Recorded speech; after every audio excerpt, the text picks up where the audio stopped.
আসসালামু আলাইকুম ওয়া রাহমাতুল্লাহি ওয়া বারাকাতুহু। আপনারা দেখছেন ইসলামিক ইউটিউব চ্যানেল কুরআনী রুকিয়া। আমি সঙ্গে আছি হাকিম কাজী মুজবাল হক। আজ যে প্রসঙ্গে কথা বলবো,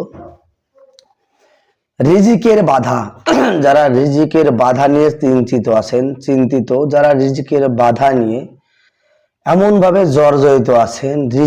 রিজিক মানুষের সর্বোচ্চ ভালো থাকার একটা উপায় এবং রিজিকের চিন্তা সবচেয়ে বড় চিন্তা। যদি রিজিক ঠিক থাকে তার টেনশন কমে যায় এবং তার অর্ধেক টেনশন থাকে না। বিশেষ করে রিজিক, এটা আল্লাহ সুবহানাহু ওয়া তাআলা মানুষকে ফিক্সড করে দিয়েছেন। রিজিক কার কি রিজিক আছে আল্লাহ সুবহানাহু ওয়া তাআলা নিজেই লিখে দিয়েছেন। তার মধ্যে কিছু লোক বিভিন্ন কুফরি কালামের মাধ্যমে, বন্দিশের মাধ্যমে সে রিজিকটাকে আটকিয়ে রাখে।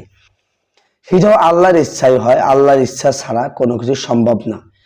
তারপরে অনেক সময় আছে রিজিক যার লেখা থাকে আমলের মাধ্যমে, বিভিন্ন কর্মের মাধ্যমে রিজিক বেড়ে যায়, রিজিক বাড়িয়ে নেওয়া যায়, রিজিক প্রশস্ত করে নেওয়া যায়, রিজিকের বৃদ্ধি করে নেওয়া যায়, অনেক রিজিক বৃদ্ধি পায়। যেমন বিশেষ কিছু আমল রয়েছে, যে আমল নবী করিম সাল্লাল্লাহু আলাইহি সাল্লাম একাধিকবার ফেরেশতাগণকে, একাধিকবার সাহাবাদেরকে, মানুষদেরকে, আমাদেরকে বলেছেন করতে, এবং তিনি নিজেও করেছেন, বড় বড় বুজুর্গরা করেছেন। এবং আশরাফ আলী থানভী রহমতুল্লাহ আলাইহি তিনি তার কিতাবের মধ্যে উল্লেখ করেছেন, এবং অনেক হাদিসে অসংখ্যবার এই আমলগুলো এসেছেন রিজিকের বাধা কাটানোর জন্য এবং রিজিক বৃদ্ধি হওয়ার জন্য। সারা জীবন রিজিকের জন্য কারো হাত পাততে হবে না। এই বিষয় নিয়ে কোরআন এবং হাদিস এটাই সাক্ষী দিচ্ছে। ইনশাআল্লাহ চলুন আমি আপনাদেরকে আজ শক্তিশালী আমল শিখিয়ে দিব, যে আমলের মাধ্যমে যত রকমের রিজিকের বাধা আছে, বাধা তো কেটে যাবে ইনশাআল্লাহ, এবং সারা জীবনের জন্য রিজিকের কখনো অভাব হবে না। কোনো সময় রিজিকের জন্য কারো কাছে যেতে হবে না, হাত পাততে হবে না ইনশাআল্লাহ। আমি যে নিয়মে বলে দেব, এই নিয়মে এই আমলটি করবেন, ইনশাআল্লাহ অবশ্যই ফল পাবেন। তা যেটা হচ্ছে, আপনাদের রিজিকের বাধায় যারা জর্জরিত, রিজিকের বাধায়, যেমন ইন্টারভিউ দিচ্ছেন, অনেক জায়গায় ইন্টারভিউ দিচ্ছেন, আপনার সমস্ত অভিজ্ঞতা থাকার পরেও, যোগ্যতা থাকার পরেও, আপনার সবকিছু ঠিক আছে, সার্টিফিকেট ঠিক আছে, কাজের অভিজ্ঞতা ঠিক আছে, কিন্তু আপনি সময় মতো দেখে আপনার চাকরিটা হচ্ছে না। অথবা কর্মে যাচ্ছেন, আপনি ঠিকই ইনকাম করে নিয়ে আসছেন, কোনো সংসারে বরকত হচ্ছে না।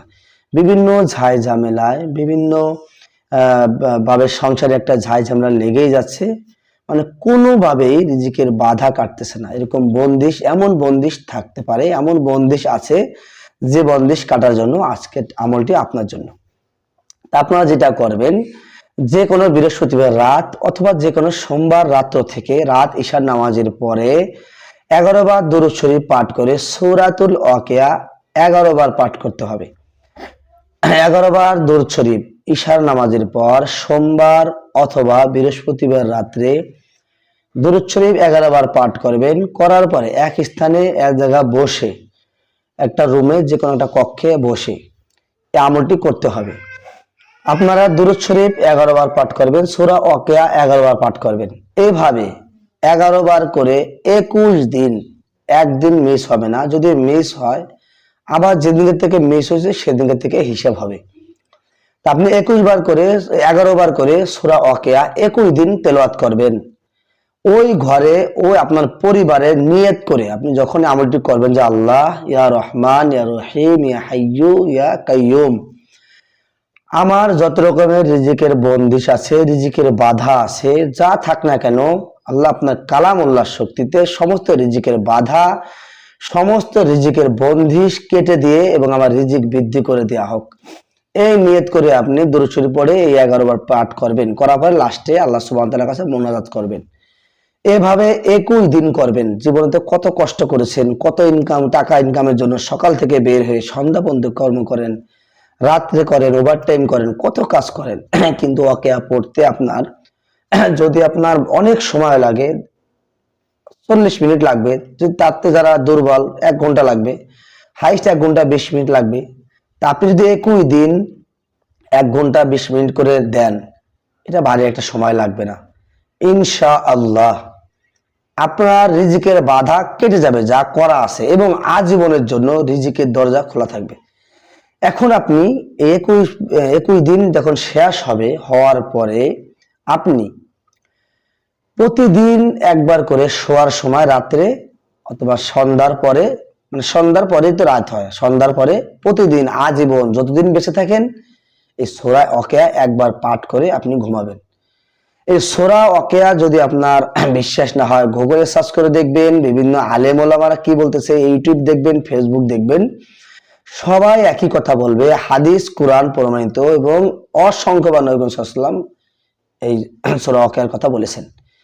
তা আপনারা এটা যদি আমার ভিডিওটি কথাটি মনে বিশ্বাস না হয়, আপনারা সার্চ করে বিভিন্নভাবে দেখা সম্ভব, দেখে আপনার মনে প্রাণে যদি না ধরে তাহলে কিন্তু আমল করে আপনি স্বাদও পাবেন না, এর ফলও পাবেন না।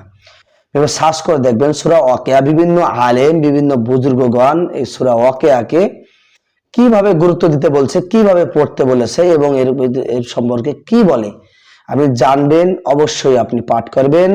কত কবিরাজ রাখি মোতাবের কাছে দৌড়াইতেছেন রিজিকের জন্য, তারা আপনার কি করে দিবে? হ্যাঁ, জাদু থাকলে অবশ্যই আপনি আমার সাথে যোগাযোগ করতে পারেন, আপনার জাদুর বন্দিশ কেটে দিব ইনশাআল্লাহ। অথবা যে কোনো রাখি অথবা মোতাবির কোরআনের চিকিৎসক যারা কোরআন দিয়ে কাজ করে তাদের সাথে অবশ্যই যোগাযোগ করবেন। আর আমি যে আমলগুলো দিছি অবশ্যই আমলগুলো করেন এবং ভিডিওটি শেয়ার করে দেন। আপনার মাধ্যমে আরেকজন উপকৃত হলে, যার রিজিক আটকা আছে সে করে উপকৃত হলে আল্লাহ সুবহানাহু ওয়া তাআলা আপনার রিজিককে প্রশস্ত করে দিবে। আসসালামু আলাইকুম ওয়া রাহমাতুল্লাহি ওয়া বারাকাতুহু।